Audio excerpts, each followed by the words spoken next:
we're going to be doing some notes that you guys are going to need to write down. And we've got a couple of objectives that we're going to work on. So objective 1, we're going to review some interesting slopes that showed up in the slope chain yesterday.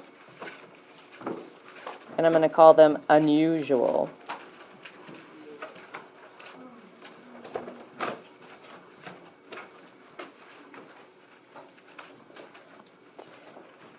And then we're going to also talk about finding solutions for an equation.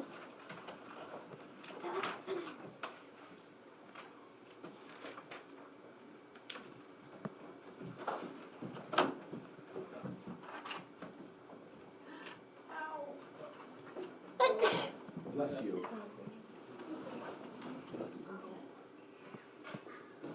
We're going to make a table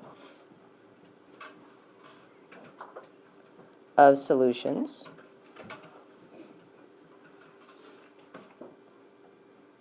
And then we're going to graph the solutions on a coordinate plane.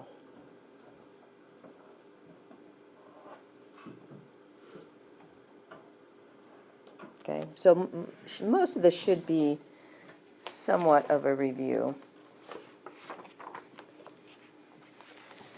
So let's talk about 2 different slopes that showed up yesterday, and let me find the examples.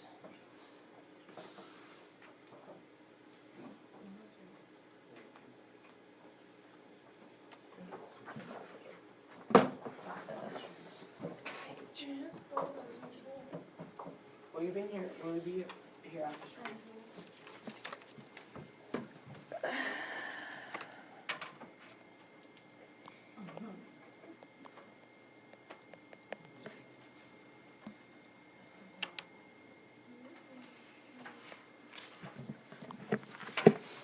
All right, so there were a couple of unusual slopes. I'm trying to find the ordered pairs. So from yesterday, you had 2 sets of ordered pairs that when you used the formula, they gave you an answer that you had to interpret, just like when we were solving equations and you would have an answer that wasn't variable equals a number. So you had to interpret what that answer meant. So this was one of them. The other one, nope, not this one. Oh, yeah. Nope, that one. Where's the other one?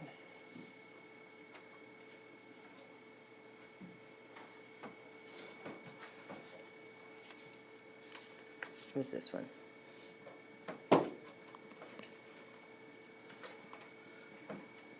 All right, so those were the 2 sets of ordered pairs that when we plug them into our formula, something unusual happened. Okay, so in our formula, we take y over x, and then this part is mandatory. You connect them and subtract them. So 8, take away 8 is 0, and 0 take away 4 was -4. Now, some of you may have had the 8-4 in the front and the 8-0 in the back, and you would have just, at this point, had 8 or 0 divided by +4. Now, what do you get when you divide by 0 by anything? 0. You get a number, okay, and you get a slope. Okay, let me bring in some graph paper and let's talk about what kind of line is that. We talked about this a little bit, I think, the other day.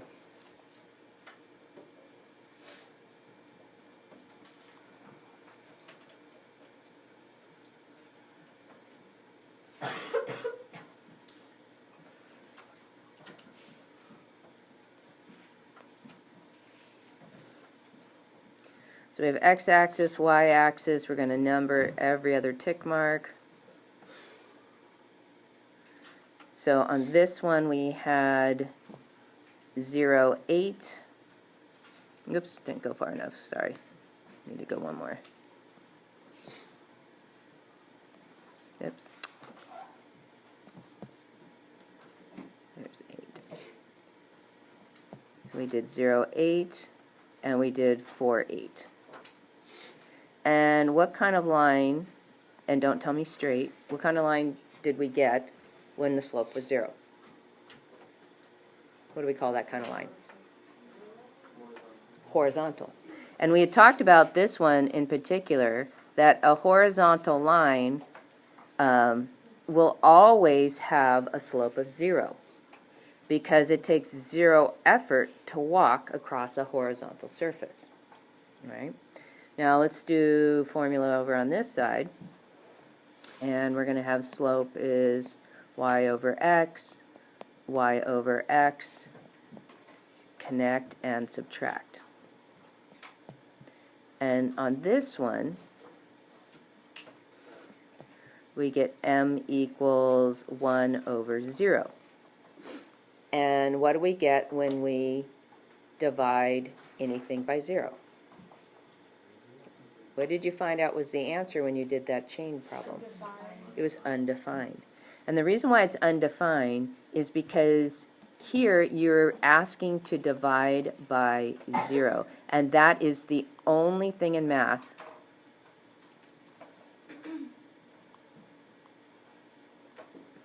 that's impossible to do.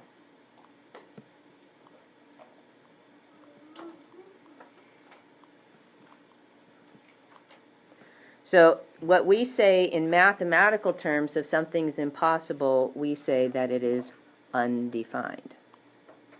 So we don't have m equals 1 over 0. We say undefined. So let's graph this and see what we end up with. So I'm going to use the same graph. And I'm going to graph the points 2, 4 and 2, 3. And when I draw that line, what kind of line do I get? You get a vertical line. So all vertical lines have slope that is undefined because it is impossible for us to, with our human bodies, able to walk up a vertical wall for long periods of time, for even little periods of time, because we have a problem called gravity that pulls us back down to Earth. So those were the two unusual answers from yesterday. Okay? So those, keep those in mind, that if you're doing your calculations and you're getting a slope of 0, you know you're going to get a horizontal line. And if you have a slope of that's undefined, you get a 0 in the denominator, that you're going to get a vertical line. So another way to look at this with the horizontal line, your y value was 8. And, oops, sorry. And that would be, the equation of that line would be called y equals 8. Didn't matter what you put in for x, every y value would be 8, and you would end up with that horizontal line. Now over here, you're going to, if you look, you've got, oh, let me get a different color. Your x's are the same.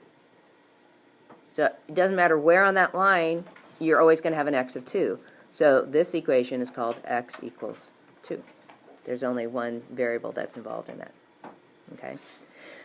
So the second part to our notes was talking about everything's all related to equations, and you guys have been dealing with some equations. So I'm going to start off with some simple ones like you've been seeing, and we're going to go ahead and write down some notes about it. Alrighty. So let's go back to, oops, this is what I want.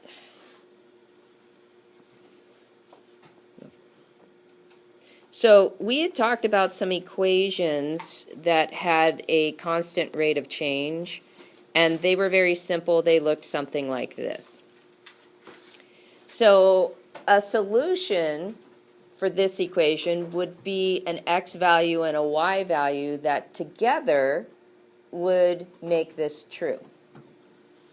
So if I pick my x value and I plug it into the equation, the answer will give me the y value. Now remember, I want to graph these, and I graph these as ordered pairs, and ordered pairs are always x first, then y. So the beautiful thing is I can pick any value I want for x, calculate my y, and I've got an ordered pair. Okay? So let's pick a number easy. Let's pick a 0. I like picking zeros. Let me change colors. I like picking zeros because they're easy to calculate with. So this becomes y equals 2 times 0, which equals what? What's 2 times 0? 0. So the ordered pair, the first one that I'm going to graph, would be 0, 0. And if you remember, in all of our graphs that we were doing with the rate of change, they all started at 0, 0, or the origin. Okay?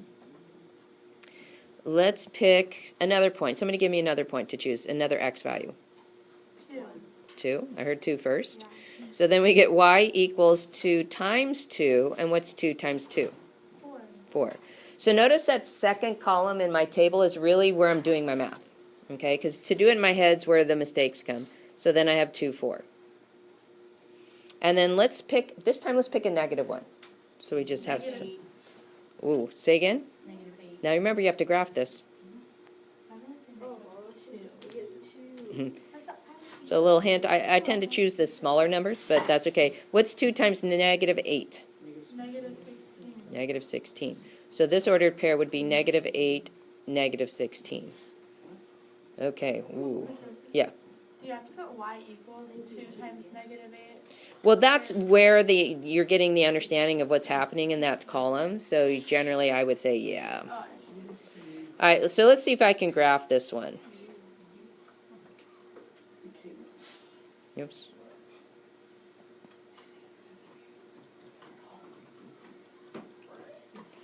So I'm going to go 15, 14, 13, 12, 11, 10, 9, 8, 7, 6, 5, 4, 3, 2, 1, 0, 1, 2,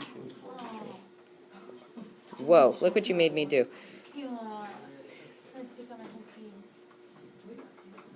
Naughty Kayla. I was going to say -2. So here's our x, here's our y. What did you? Shh. Here's 2. We had to get all the way to -8. Thank you, Kayla. You're welcome.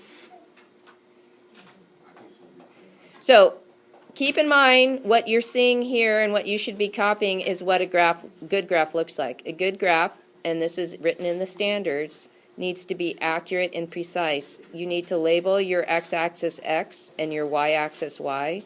You need to put tick marks only on the lines of the graph paper. You need to label at least every other tick mark. When you label everyone, it gets a bit messy, so we tend to just label the evens, and then we can graph. So our first point was at 0, 0, which is our origin.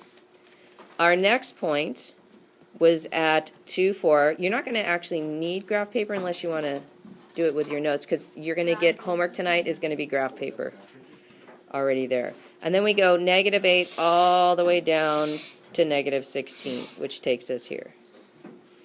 Now, reality is, if I can do this right, I can draw a point through all of those. Or a line, I'm sorry. And if I could use a ruler, that would have been a little bit straighter. And notice that the line that I drew has arrow caps on it. So all those things in your axes have arrow caps. All of those are mandatory when you're drawing graphs. So, what do we consider a solution? A solution is any ordered pair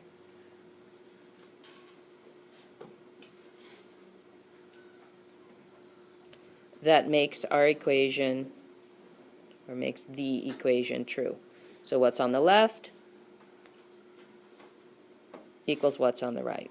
And when I plug in 0 for y, 0 for x, I get 0 equals 0.